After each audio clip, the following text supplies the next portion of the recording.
The earthen air burned Tylara's lungs with each breath, her translucent skin flushing deep indigo with the effort of adaptation.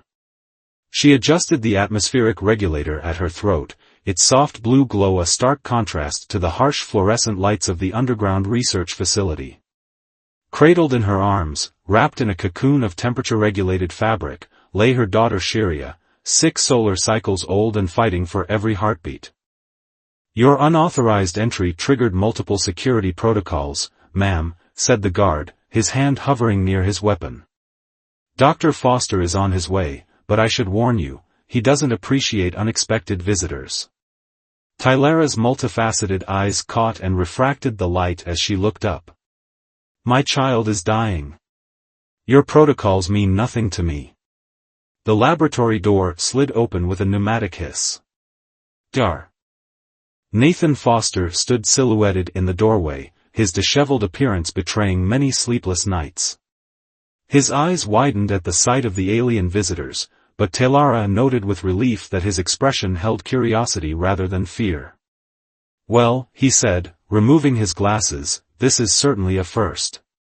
Even for a facility that officially doesn't exist. She requires your assistance, Tylara said, her translator device giving her words a metallic edge. The Galactic Council's physicians have failed. The neural degeneration progresses despite all treatments. Nathan approached cautiously, his scientific interest visibly piqued. The Galactic Council? There are more of you out there? 27 spacefaring species in our section of the galaxy alone. We've observed your planet for decades.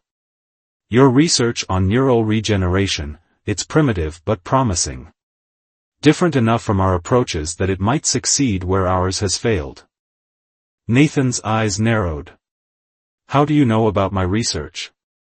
My papers on cross-species neural grafting were rejected by every journal and classified by the government. We have ways of accessing information your governments believe is secure, Tylara replied. She gently pulled back the covering from Shiria's face, revealing skin that should have been vibrant violet but had faded to a sickly gray. Intricate patterns of bioluminescence flickered weakly across her temples. The Kandarian syndrome. It affects 1 in 10,000 Nixian children. It's always fatal. Something in Nathan's expression shifted, professional curiosity giving way to genuine concern. May I? He asked, gesturing toward Shiria. Tylara hesitated, then nodded. Nathan approached, taking readings with a handheld scanner.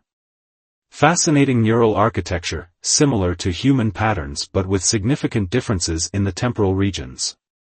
He looked up, meeting Tylara's gaze. I've never seen anything like this, but there are parallels to certain human neurodegenerative conditions. My treatment protocol might be adaptable. Then you'll help us? Nathan sighed, running a hand through his unkempt hair. What you're asking is incredibly risky. Cross-species medical intervention without proper research. We are out of options, Dr. Foster, Tylara interrupted, her voice breaking. I have traveled 17 light-years in suspended animation, violating multiple council directives. I've studied your language, your customs, your biology. I knew the journey alone might kill her, but staying on Nixia meant certain death. She drew herself up to her full height, nearly 7 feet tall. If there is even the slightest chance your work could save my daughter, I must take it. The researcher was silent for a long moment, his ethical boundaries visibly at war with scientific ambition and basic compassion. The treatment carries significant risks, Nathan finally said. It uses a synthetic retrovirus to deliver genetic modifications that repair neural damage. In humans, the side effects can be severe, and that's with patients whose biology I understand. What are the alternatives? Tylara asked. There aren't any, Nathan admitted. But you should know that if we proceed, we're in uncharted territory. My career has been built on pushing boundaries, but this. He gestured to Shiria. This goes beyond anything I've attempted. A soft alarm sounded from the medical scanner monitoring Shiria's vital signs. Tylara's expression hardened with determination. My people believe that when we die, our consciousness returns to the cosmic void, she said quietly. I cannot let her go there alone and so young. Whatever the risks, whatever the cost, I accept them all. Nathan nodded slowly, decision made. We'll need to set up a quarantine area. And I'll have to adapt my protocol substantially. He gestured toward a secure laboratory door. Bring her through. We'll start immediately. As Tylara carried her daughter into the lab, she felt the weight of her decision. Across the vast emptiness of space, she had placed all her hope in this human and his controversial research. Whether it would prove to be their salvation or their undoing remained to be seen. 3 weeks into Shiria's treatment, Nathan found himself working later each night, driven by a mix of scientific fascination and growing personal investment. The lab had become a second home to Tylara and her daughter, the sterile environment now dotted with small comforts, vibrant crystalline structures from their homeworld, softly glowing and pulsing in patterns that seemed to follow Shiria's breathing. Her neural activity has stabilized, Nathan said, reviewing the latest scan results. The regeneration protocol is adapting to her physiology better than I expected. He glanced up at Tylara, who stood vigilant beside her daughter's containment pod. You should rest. You've barely left her side in days. Nixian mothers don't require as much sleep as humans when our young are vulnerable, she replied, but the fatigue in her multifaceted eyes betrayed her. It's our biology, an evolutionary safeguard. Nathan smiled. Even evolutionary safeguards have their limits. I promise I'll alert you immediately if anything changes. After a moment's hesitation, Tylara nodded. Perhaps a brief respite would be wise. She touched a slender finger to the transparent barrier separating her from Shiria, leaving a faint luminescent imprint that slowly faded. My people believe that a mother's touch carries healing energy. A primitive belief, perhaps, but not primitive at all, Nathan said softly. There's substantial research on the healing power of touch in humans too. Some things transcend species, it seems. Tylara's skin flushed a deeper shade of indigo, a reaction Nathan had come to recognize as emotional response. She followed him to the small living quarters adjacent to the lab where he'd set up accommodations for her. Your dedication to Shiria goes beyond professional obligation, Tylara observed as Nathan adjusted the atmospheric regulator to better suit her physiology. Why risk so much for strangers from another world? Nathan paused, considering his answer carefully. 20 years ago, my sister died from a rare neurological disorder. I was 14, studying advanced biology, convinced I could find a cure if the adults would just listen to my ideas. His voice grew quiet. They didn't, of course. By the time I had the credentials to be taken seriously, she was gone. So this is atonement, Tylara said, not unkindly. Maybe.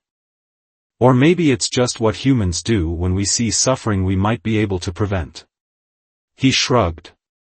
Besides, your arrival is the most incredible scientific opportunity in human history.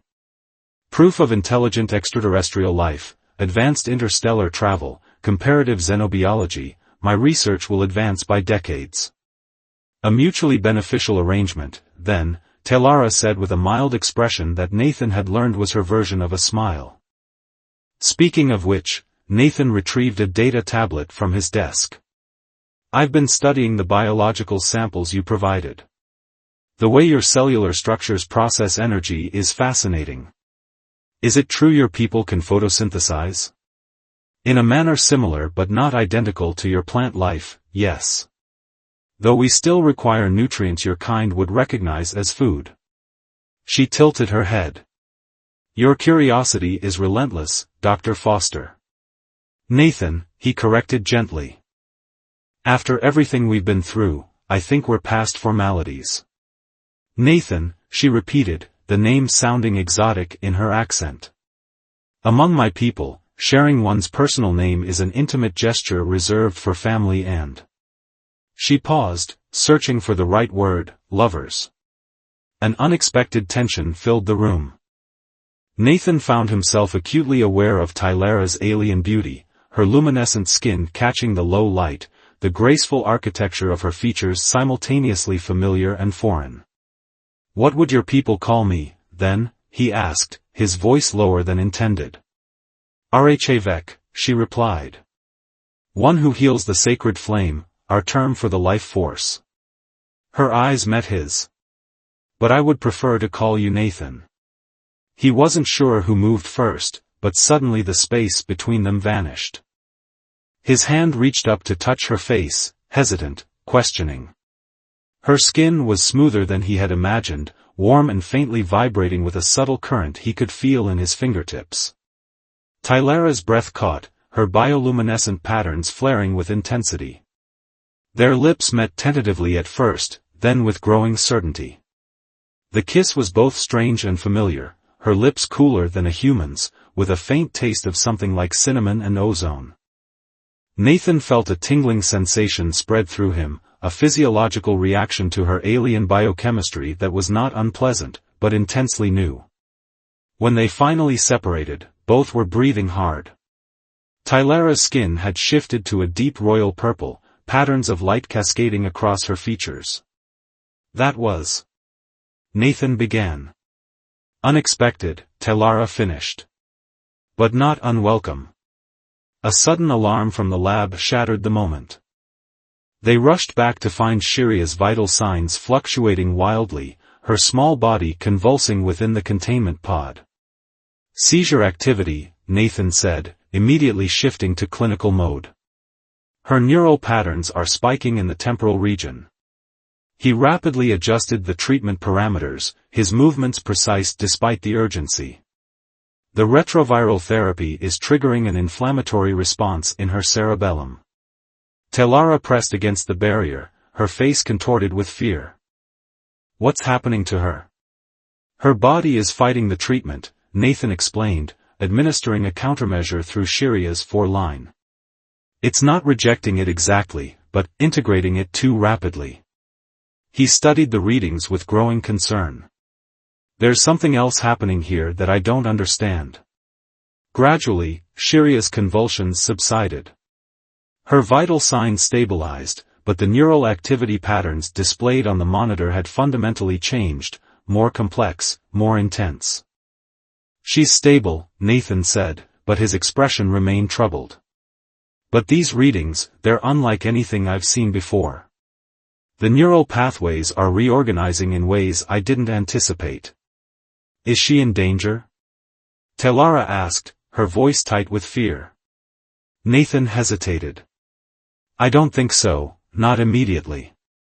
But the treatment is affecting her differently than I predicted." He looked up, meeting Tylara's eyes. "There's something I didn't tell you. In human trials, some patients developed enhancements. Increased cognitive function, heightened perception. But those changes were minor compared to what I'm seeing here." "You withheld this information?" Tylara's voice cooled, her skin shifting to a paler shade. "I didn't think it would manifest this way in Nixian physiology," Nathan admitted. "And you were desperate, we both were. I made a judgment call." The silence between them was suddenly vast, the intimacy of moments before replaced by a chasm of uncertainty and unspoken fears. "Will she recover?" Tylara finally asked. "Yes," Nathan said with more confidence than he felt. "But she may not be exactly the same child afterward. The neural restructuring is too extensive." Outside the facility, unknown to them both, a military satellite detected unusual energy signatures emanating from the supposedly abandoned research complex. In a secure government facility hundreds of miles away, General Harrington studied the anomalous readings with intense interest, and reached for a secure phone. "Get me the Secretary of Defense," he ordered. "I believe we've finally found Dr. Foster." The morning sun filtered through the laboratory's few reinforced windows, casting long shadows across Shiria's recovery chamber. Nathan watched in amazement as the young Nixian child manipulated the educational puzzle he'd provided, her slender fingers rearranging the complex three-dimensional structure with uncanny precision. It had been 5 weeks since her crisis, and her recovery had progressed beyond all expectations. "She's never been able to solve spatial problems so quickly," Telara observed, her voice a mixture of pride and unease. "The Kandarian syndrome typically affects cognitive development as well as physical health." Nathan nodded, making notes on his tablet. "Her neural activity has not only stabilized but enhanced. The synaptic density in her prefrontal cortex equivalent is 30% higher than your baseline scans indicated for Nixian children." Their relationship had cooled to professional distance since the night of their kiss and Shiria's subsequent crisis. The revelation of Nathan's omission about potential side effects had erected a barrier between them, transparent but impenetrable, like the quarantine shields around the laboratory. "There's something else," Telara said softly, glancing around to ensure they wouldn't be overheard by Nathan's small support staff. "Last night, while I was reading to her, the electronic tablet malfunctioned. Shiria touched it, and it reactivated. As if she had somehow interfaced with its systems." Nathan's expression shifted from professional interest to concern. "Could it be related to your species' natural bioelectrical properties?" "No Nixian possesses abilities like that," Telara replied firmly. "Our bioluminescence is a biochemical reaction, not an electrical one powerful enough to influence technology." Before Nathan could respond, Shiria looked up from her puzzle, her large, faceted eyes reflecting the light in iridescent patterns. "Mother, why are you worried? I feel better than before." Her voice, though childlike, carried an unusual resonance that made the nearby instruments vibrate faintly. "I'm not worried, little one," Telara assured her, moving to her daughter's side. "I'm just speaking with Dr. Foster about your amazing progress." Shiria tilted her head, regarding Nathan with an intensity that made him uncomfortable. "He's afraid," she stated simply. "Not of me. Of what I represent." Nathan's skin prickled. "What makes you say that, Shiria?" The child returned to her puzzle. "I can feel it. Like colors in the air around you. Red and orange swirling where your thoughts live." Telara and Nathan exchanged alarmed glances. "Empathic abilities aren't unheard of among my people," Telara whispered as they stepped away from Shiria, "but they're extremely rare and never this pronounced. The treatment is modifying her neural architecture in ways I didn't anticipate," Nathan admitted. "The virus was designed to repair damage in human brains by facilitating neurogenesis and improved synaptic connectivity. In Shiria's alien physiology, it's creating entirely new neural pathways." "Is it dangerous?" Telara asked, her skin pulsing with anxiety patterns. "I don't know," Nathan replied honestly. "But we need to run more tests." 3 miles away, in a hastily established military command center, General Harrington studied surveillance footage of the research facility with Colonel Diane Weber, his scientific intelligence officer. "So Foster's been hiding aliens in his lab for nearly 2 months, Harrington said, his weathered face impassive. "Any idea why they're here?" Colonel Weber adjusted her glasses. "According to the communications we've intercepted, the adult alien brought a sick child to Earth seeking Foster's experimental neural treatment, the same work the Pentagon shut down 3 years ago for ethical concerns. And now? The child appears to be recovering, sir. But there's something unusual happening. Our sensors are detecting increasing electromagnetic anomalies centered on the child's recovery chamber. Energy signatures unlike anything in our databases." Harrington's eyes narrowed. "Weapons potential?" "Possibly," Weber admitted. "If Foster's viral treatment is enhancing the alien's natural abilities, the applications could be significant. Imagine soldiers with accelerated neural function, enhanced cognitive abilities, perhaps even the biological equivalent of an EMP weapon." "Foster always claimed his work was purely medical," Harrington mused. Looks like he underestimated his own research. He turned to his aide. Prepare an extraction team. Full containment protocols. I want Dr. Foster, the aliens, and all research materials secured within 48 hours. Sir, Weber interjected, if we move too aggressively, we risk diplomatic incidents with an extraterrestrial species we know nothing about. The adult mentioned something called a Galactic Council in communications. Harrington's expression hardened. All the more reason to secure this technology before it walks off planet, Colonel. Earth needs every advantage if we're facing a larger galactic community. We move tomorrow at dawn. Back in the laboratory, Nathan watched as Shiria underwent another battery of tests. Her performance was extraordinary, solving complex mathematical equations meant for human college students, demonstrating pattern recognition abilities that exceeded advanced AI systems. What are you thinking? Telara asked, coming to stand beside him as they observed through the observation window. That I've created something I don't fully understand, he replied quietly. The virus was designed to repair, not enhance. But in Shiria's case, it's doing both. It's as if her neural architecture had potential that was being suppressed by the Kandarian syndrome. You sound afraid of your own success, Telara noted. Nathan turned to face her. I am. Because if certain people discover what's happening here, they won't see a child who's been healed. They'll see a weapon to be exploited. He ran a hand through his disheveled hair. I've worked with military contracts before. I know how they think. Tylara's expression hardened. No one will use my daughter as a weapon. We may not have a choice unless we leave soon, Nathan said. I've noticed surveillance drones in the area. Military grade. It's only a matter of time before. He was interrupted by a crash from the testing room. They rushed in to find Shiria standing amid scattered equipment, her body emanating pulses of energy that interfered with the lab's electronics. The lights flickered as she turned toward them, her eyes wide with confusion and fear. Mother, something's happening, she whispered. I can feel everything. The electrons moving through the walls. The bioelectric field around your hearts. It's too much. Nathan approached cautiously. Shiria, try to focus on my voice. The treatment has enhanced your nervous system sensitivity to electromagnetic fields. You need to learn to filter it out. I can't. The child's distress sent another pulse through the room, stronger this time.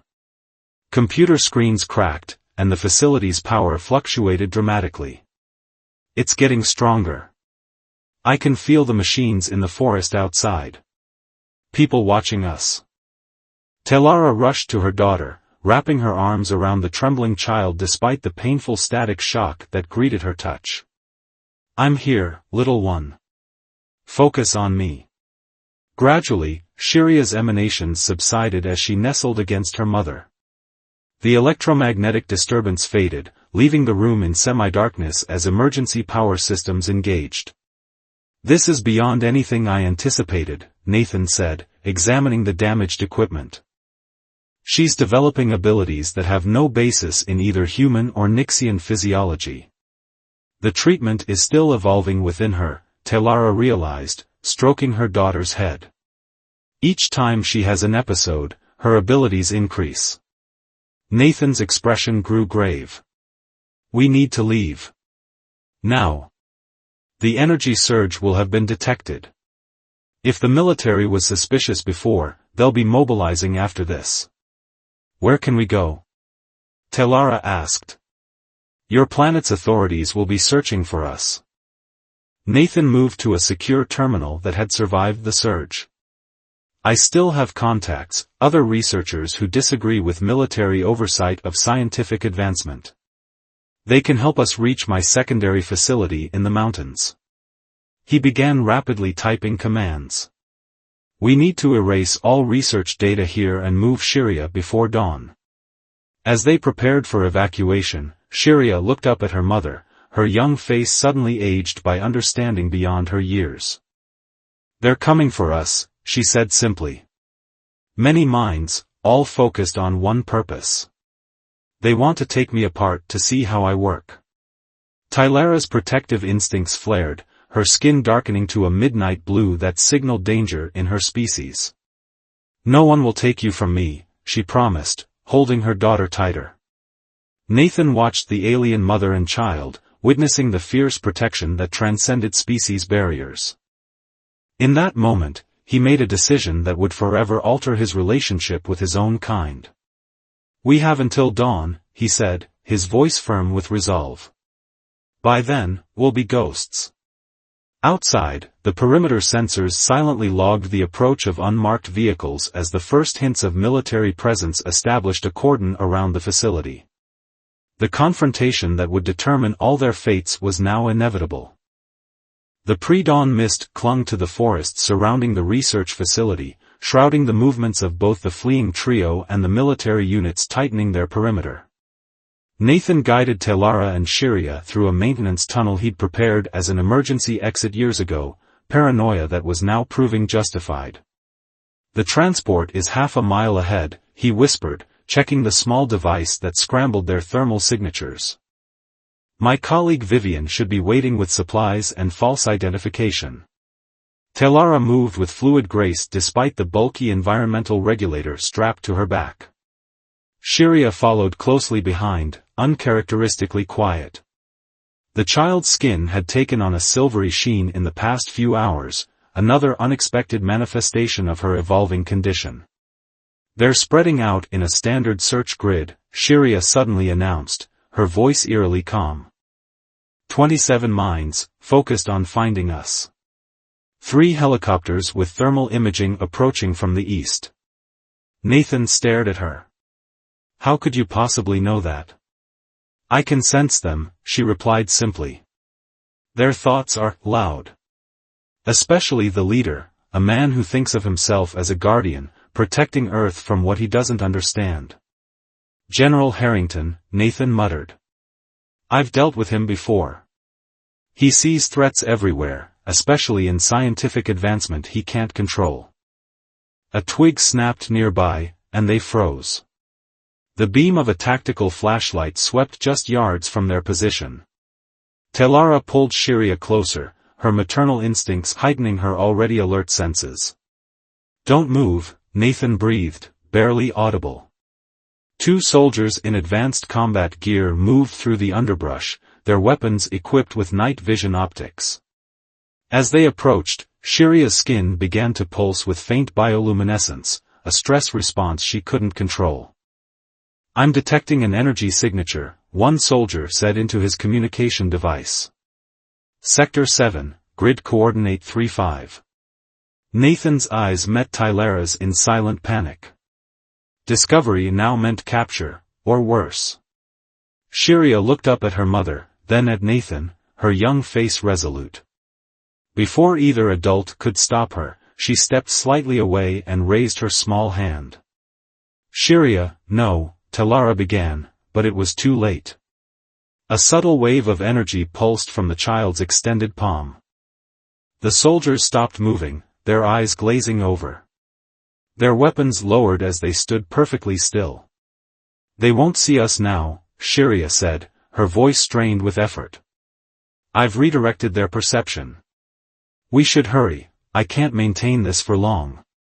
Nathan stared in astonishment, but Tylara showed no hesitation, guiding them quickly past the immobilized soldiers.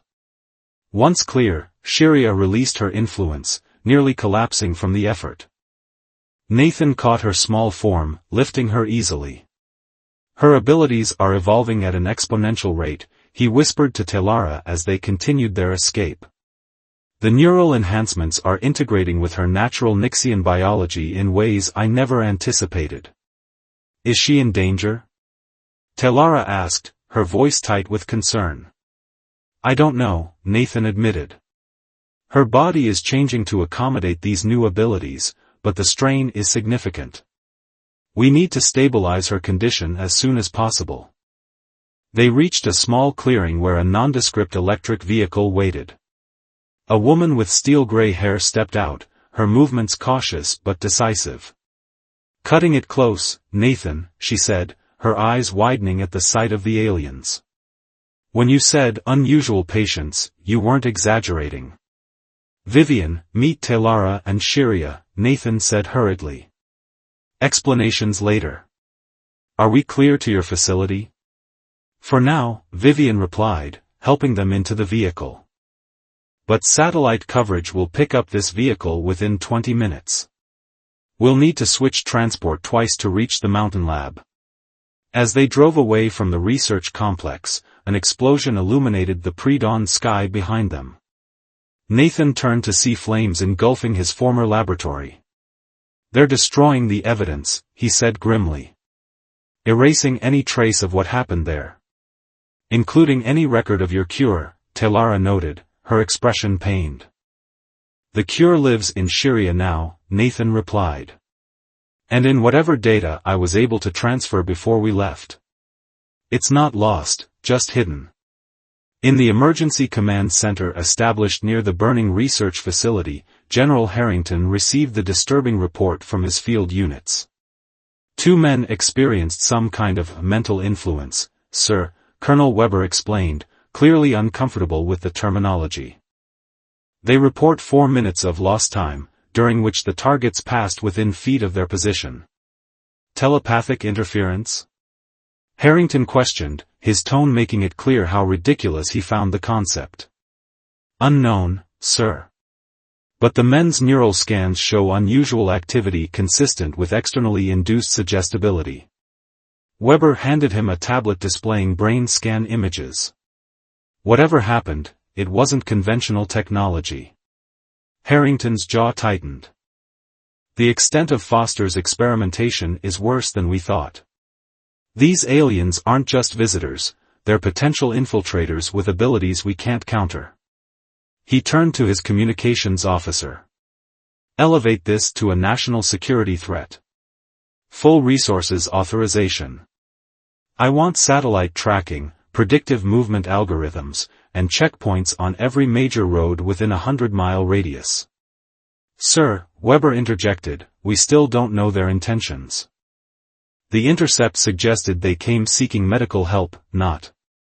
"Their intentions are irrelevant, Colonel," Harrington cut her off. "They possess technology, or abilities, that can compromise our personnel. That alone makes them a critical threat." His expression darkened. "Foster's been experimenting with illegal neural enhancement techniques on extraterrestrial subjects. God knows what he's created." By midday, they had reached Vivian's hidden research facility, a repurposed mining complex built into the side of a remote mountain. Equipment had been hastily set up in what had once been administrative offices. "It's not ideal," Vivian acknowledged as she helped Talara settle Shiria onto a medical bed. "But it's off-grid and shielded from most detection methods." Nathan immediately began connecting monitoring equipment to track Shiria's increasingly unstable condition. The child's temperature fluctuated wildly, and occasional pulses of energy disrupted nearby electronics. "The neural pathways are reorganizing again," he said, studying the readings.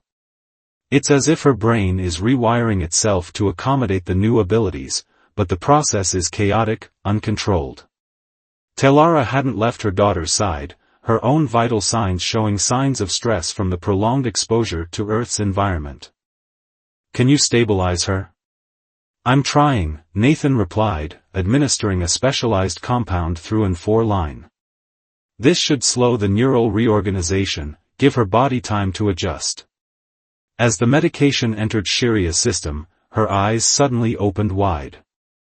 "They're going to find us," she announced, her voice resonating strangely. "The man in charge, he's using satellites to track the energy signature from my body." Nathan exchanged alarmed glances with Vivian. "Is that possible?" Vivian asked. "Theoretically, yes," Nathan admitted. "If Shiria's neural enhancements are generating consistent electromagnetic patterns, advanced satellites could detect them through our shielding. We need to leave your planet, Telara said decisively. My ship remains hidden in the northern forest where we landed. It has cloaking technology your military can't penetrate. You don't understand, Nathan said, taking her hands. The familiar electricity of her touch momentarily distracted him. Even if you reach your ship, they'll track your launch. They'll either shoot you down or follow you, potentially all the way to your homeworld. This isn't just about us anymore. It's about preventing an interplanetary incident. Tylara's multifaceted eyes reflected the harsh laboratory lights. Then what do you suggest? Before Nathan could respond, Vivian interrupted. I hate to add pressure, but we have an incoming transmission, on a classified frequency only 4 people should know about. The main screen activated to reveal General Harrington's stern face. Dr. Foster, he began without preamble. I see you've expanded your research parameters significantly since our last review. Nathan stepped forward, positioning himself between the camera and the aliens. This isn't what you think, General. These are refugees seeking medical assistance, not test subjects or invaders. Refugees with abilities to mentally influence my men and generate energy signatures powerful enough to disrupt satellite functions? Harrington's expression remained skeptical. You have 1 hour to surrender yourself and the extraterrestrial subjects before I authorize a full tactical response. They're not weapons. Nathan protested. The child was dying. I treated her with an experimental protocol. Any enhanced abilities are unintended side effects, not weapons development. Unintended or not, the potential applications are clear, Harrington replied coldly. 1 hour, Doctor. For the record, I'm authorized to use lethal force if necessary. The screen went dark. Silence fell over the laboratory. Nathan turned to find Telara standing directly behind him, her expression unreadable. You knew, she said quietly. You knew this might happen. That your cure might make her valuable to your military. I suspected the possibility, Nathan admitted. But I hoped we'd have more time to stabilize her condition, to understand the changes, to find a way to help her control these new abilities. And us? Telara asked, her voice dropping lower. Was what happened between us part of your scientific curiosity as well? Nathan's expression softened. No. That was unexpected. Real. He reached for her hand, relieved when she didn't pull away. I've spent my life pushing boundaries, Telara. Sometimes I push too far. But I never intended to put either of you in danger. From the medical bed, Shiria's voice interrupted their moment. They won't stop coming, she said, her eyes focused on something distant. Not just the military. Others too. I can feel them, minds reaching from the stars, awakening to my presence. Her small face turned toward them, suddenly ancient with understanding. The cure didn't just heal me. It awakened something dormant in Nixian biology, something our ancestors suppressed generations ago. What is she talking about? Vivian asked, looking between Nathan and Telara. Tylara's expression shifted to one of dawning comprehension. The ancient texts mention a time when our people possessed abilities beyond our current understanding, abilities that nearly destroyed our civilization in a catastrophic war. Those abilities were genetically suppressed by our ancestors to preserve peace. And my cure, Nathan realized, horror spreading through him, targeted exactly those suppressed neural pathways, reactivating them in Shiria.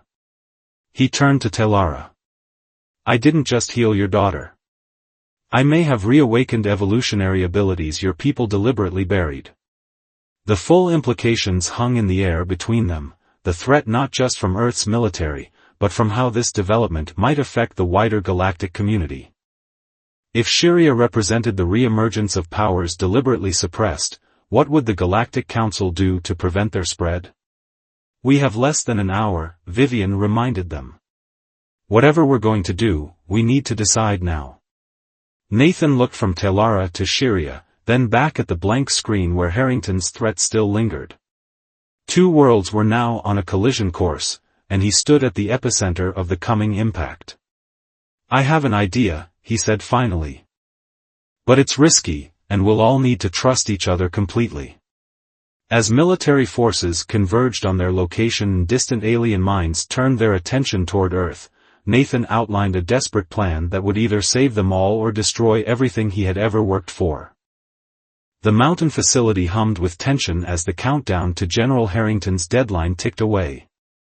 Nathan worked feverishly at a makeshift laboratory station, synthesizing a modified version of his original treatment while Vivian monitored the approaching military units on her security systems. 38 minutes remaining, she announced, her voice tight. Satellite thermal imaging shows 3 tactical teams converging on our location. They're being careful, but they're not stopping. Talara sat beside Shiria, who had fallen into a state between consciousness and sleep, her small body occasionally emanating pulses of energy that made the equipment flicker. The alien mother's abnormally luminescent skin had dulled with exhaustion and worry.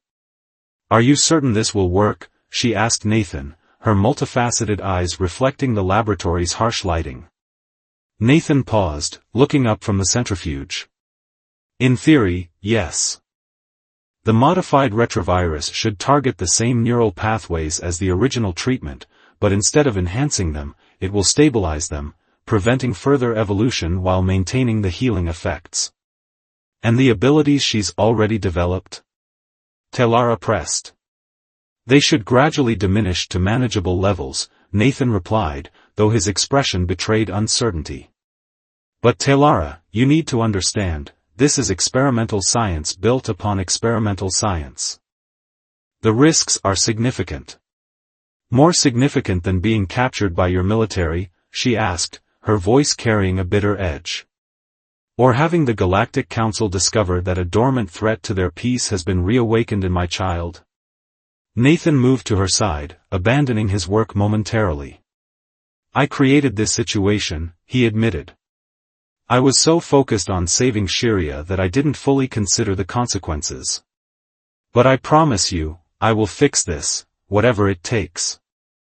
Their eyes met, and the complex emotions between them, trust betrayed, then cautiously rebuilt, attraction complicated by crisis, 2 beings from different worlds unified by concern for a child, passed silently in that gaze. "Whatever happens," Talara said softly, "you gave us hope when there was none. That counts for something." Shiria stirred on the medical bed, her eyes opening. Unlike before, they now shimmered with a metallic quality, as though liquid silver ran beneath the surface. "It's too late for the treatment, Nathan," she said, her child's voice overlaid with harmonics that seemed to echo from elsewhere.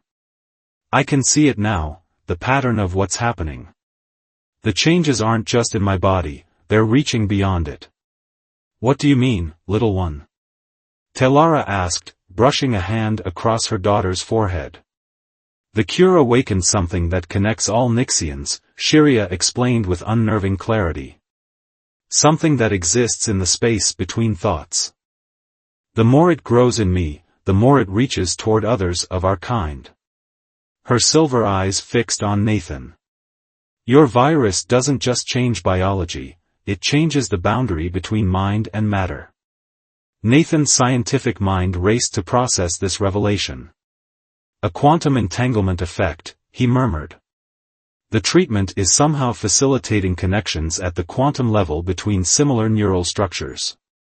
We call it the confluence," Shiria said. "It's in our oldest stories, a time when our people shared a collective consciousness. It ended in destruction because we weren't ready." Her small face became solemn. "I don't think we're ready now, either." 20 minutes, Vivian called out, her attention still on the security monitors. "They've established a perimeter and are preparing specialized equipment. EMP devices, from the look of it, designed to neutralize Shiria's energy emissions." Nathan returned to his work with renewed urgency, completing the modified treatment. "It's ready," he announced, holding up a vial of iridescent liquid. But given what Shiria just told us, I don't know if it will be enough. There's another way, Shiria said quietly. I can feel it in the patterns. All three adults turned toward her. The child sat up, strength seemingly returning to her small frame. The metallic sheen of her skin had intensified, reflecting light in impossible ways. The cure you gave me wasn't wrong, Nathan, she continued. It was incomplete. It healed the physical damage but unleashed abilities my people weren't ready for. But now I can see the full pattern, how to balance the healing without the dangerous awakening. That's not possible, Nathan objected. You can't possibly understand the complex genetic and neural interactions involved. It took me years of research. I understand them differently, Shiria interrupted. Not through science but through the confluence. I can see the patterns now, all of them, interwoven. Your human science and Nixian biology and the spaces in between. Telara knelt beside her daughter. What are you saying, Shiria? I can modify the cure, through myself. Create a version that heals without awakening the dangerous abilities. But I'll need both of you to help. She looked between her mother and Nathan. Your connection bridges our species. It creates a pathway I can use. Outside, the whine of approaching aircraft broke the momentary silence. Vivian's monitors showed tactical teams moving into position. 10 minutes, she warned. Whatever you're going to do it now. Nathan looked at Telara, an unspoken question in his eyes. She nodded, taking his hand. We trust you, Shiria, she said. Tell us what to do. The child gestured for them to come closer. Mother, place your hands on my shoulders. Nathan, administer your stabilizing treatment, then place your hands over hers. Nathan hesitated only briefly before following her instructions. He injected the modified treatment into Shiria's foreline, then positioned his hands as directed, feeling the strange electricity of Tylara's skin beneath his fingers. The connection between you contains the answer, Shiria explained, her voice growing more resonant. Human ingenuity and compassion, Nixian intuition and harmony. Neither alone could create a true cure. As she spoke, a subtle vibration began to build where their hands met. Nathan felt a tingling sensation travel up his arms, not unpleasant but profoundly alien. Tylara's skin brightened, her bioluminescence patterns pulsing in complex sequences he'd never seen before. I can feel it, Tylara whispered. The confluence, but controlled, directed. An aura of shimmering energy enveloped the three of them, visible even to Vivian, who watched in astonishment from her monitoring station. The laboratory equipment recorded massive spikes in electromagnetic activity, then failed entirely as the power surged beyond their capacity to measure. Within the energy field, Nathan experienced something impossible, a momentary glimpse of consciousness beyond his own. Tylara's thoughts touched his, alien yet familiar, a vast ocean of sensation and memory that he could almost comprehend. And beyond that, something larger, the faint echo of countless minds across unimaginable distances, a network of consciousness that transcended physical space. At the center of it all was Shiria, her young mind somehow orchestrating this impossible communion, directing the energy flows with precision that defied her years. Nathan felt his modified treatment being altered at the molecular level as it circulated through her system, restructured by forces he could barely comprehend. Just as suddenly as it had begun, the phenomenon subsided. The energy field collapsed inward, absorbed into Shiria's small body. The child slumped forward, caught by her mother's gentle hands. It's done, she murmured, her voice once again that of a child. The metallic sheen had faded from her skin, her eyes returning to their normal iridescence. The cure is balanced now. Nathan quickly checked her vital signs, finding them stabilized. The erratic neural patterns had resolved into something recognizable, enhanced but not dangerously so. The changes are still there, he said in wonder, but contained, controlled. How did you do it? I didn't, Shiria said simply. We did. All three of us. She looked up at her mother. The modified cure exists in my blood now. It will heal without awakening what should remain dormant. A loud explosion shook the facility, causing dust to rain down from the ceiling. They're breaching the outer defenses, Vivian called out. We're out of time. We need to get to your ship, Nathan said urgently to Telara. Can you navigate through the military perimeter? Telara nodded. My ship's cloaking technology can shield us from detection once we're aboard. But first, we need to escape this facility. I have a plan for that too, Nathan said, moving to Vivian's side. The old mining tunnels connect to a ventilation shaft that emerges 2 miles north. If we can reach that, we might avoid the main force. As they gathered essential supplies, the facility shook again with another explosion. They're moving faster than expected, Vivian warned. You need to leave, now. I'll create a distraction. Vivian, no, Nathan began. This isn't my first rodeo with overzealous government agents, she replied with a grim smile. I'll be fine. They want you and the aliens, not me. Go. With a final grateful nod to his colleague, Nathan led Telara and Shiria toward the hidden access panel that would take them to the mining tunnels. As they disappeared into the darkness, Vivian sealed the passage behind them and prepared to face the incoming forces. The tunnels were narrow and partially collapsed in places, forcing them to crawl through tight spaces illuminated only by Nathan's portable light and Tylara's natural bioluminescence. Shiria moved with surprising strength, the balanced cure already working to stabilize her condition. If we reach your ship, Nathan said as they paused at a junction, what then? The military will track your launch. Not necessarily, Telara replied. Nixian ships can create a localized temporal distortion during takeoff, essentially shifting slightly out of phase with normal spacetime. It's not perfect, but it might confuse their tracking systems long enough for us to reach escape velocity. And after that? Nathan asked, the question he'd been avoiding finally surfacing. Where will you go? Tylara's expression softened in the blue-green light of her bioluminescence. Home, to Nixia. To share the cure with others suffering from the Kandarian syndrome. She hesitated. You could come with us, Nathan. Your knowledge would be invaluable, and the Galactic Council would eventually accept you, despite the unconventional first contact. The offer hung between them, tempting and terrifying in equal measure. Before Nathan could respond, Shiria spoke up. They've found the tunnel entrance, she said, her remaining abilities still sensitive enough to detect the approaching threat. We need to move faster. They pushed on through the winding passages, emerging finally into the cool night air through a half-collapsed ventilation shaft. Stars sparkled overhead, the same stars that held Tylara's distant home. The ship is 1 mile in that direction, Telara said, pointing toward a dense section of forest. We should. Blinding lights suddenly illuminated them from all sides. Military vehicles had established a perimeter, anticipating their escape route.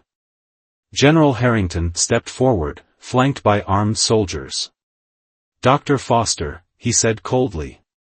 I'm disappointed but not surprised by your choice of allegiance. Nathan moved protectively in front of Telara and Shiria.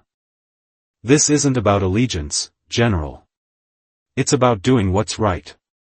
These aren't enemies or weapons, they're refugees who came seeking help. Refugees who possess capabilities that threaten national security, Harrington countered.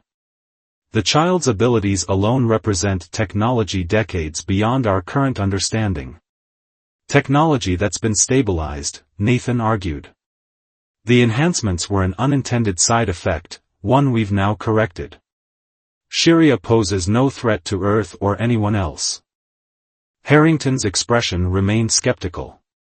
That's not your determination to make, Doctor. Step aside. The aliens will be taken into protective custody for study. You mean experimentation, Nathan said bitterly. Call it what you will. The potential benefits to humanity are incalculable. The general signaled his men to advance. Telara stepped forward, her alien presence commanding attention even among the hardened military personnel. General Harrington, she said, her translator giving her words a strange resonance. I understand your desire to protect your people. It's the same desire that brought me across 17 light years to save my daughter. Harrington hesitated, clearly unprepared for direct communication.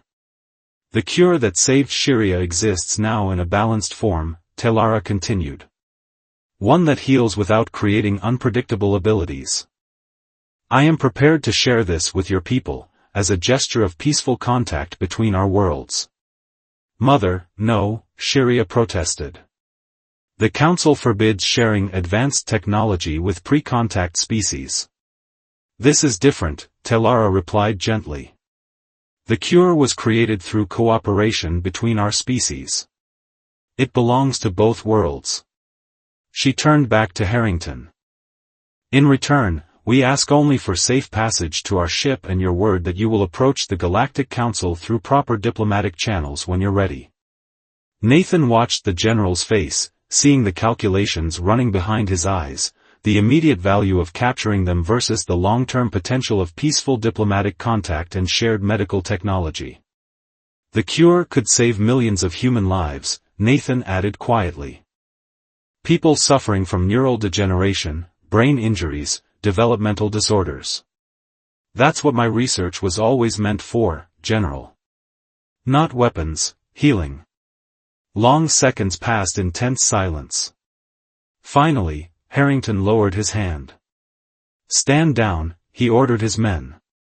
Dr. Foster, I want full documentation of this cure before anyone leaves. Of course, Nathan agreed quickly, relief flooding through him. I'll transfer all the relevant data immediately. As the military personnel lowered their weapons, Telara turned to Nathan, her multifaceted eyes reflecting the starlight. The offer stands, she said softly. Come with us. Nathan looked around at his world, the only home he'd ever known, with all its flaws and wonders. Then he looked at Telara and Shiria, representatives of a vast galactic community he could barely imagine. I can do more good here, he said finally, the decision crystallizing as he spoke. As Earth's first xenobiologist with actual experience. Someone who can help prepare humanity for eventual contact with the Galactic Council. He took Tylara's hands in his. But this isn't goodbye. It's just the beginning of something new.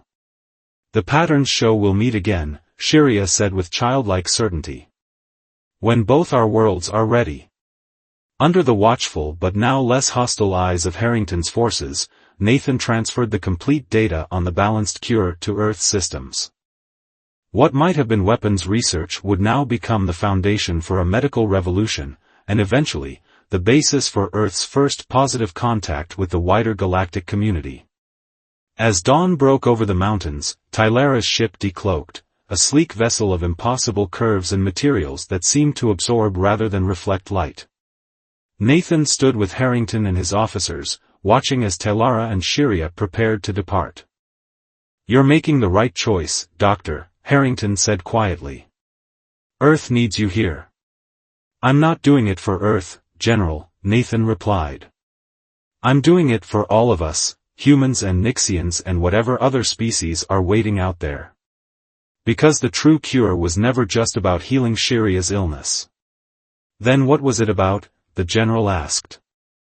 Nathan watched as Telara turned at the entrance to her ship, their eyes meeting one final time across the distance that separated them, a distance that seemed simultaneously vast and insignificant. Understanding, Nathan answered simply. The willingness to reach across the stars and see ourselves in each other. That's the cure for the real disease, fear of the unknown. As the ship rose silently into the early morning sky, creating the faintest distortion in the air around it, Nathan knew with absolute certainty that this was not an ending but a beginning. Somewhere among those distant stars, Telara and Shiria would carry the story of Earth's first true contact with the galaxy, not as conquerors or victims, but as healers. And someday, when both worlds were ready, they would meet again. The ship vanished in a brief flash of light, leaving only the memory of its presence and the promise of a shared future among the stars, a future built not on fear and weapons, but on the most powerful force in any galaxy, the desperate, transcendent hope of a mother for her child, and the human compassion that had answered it.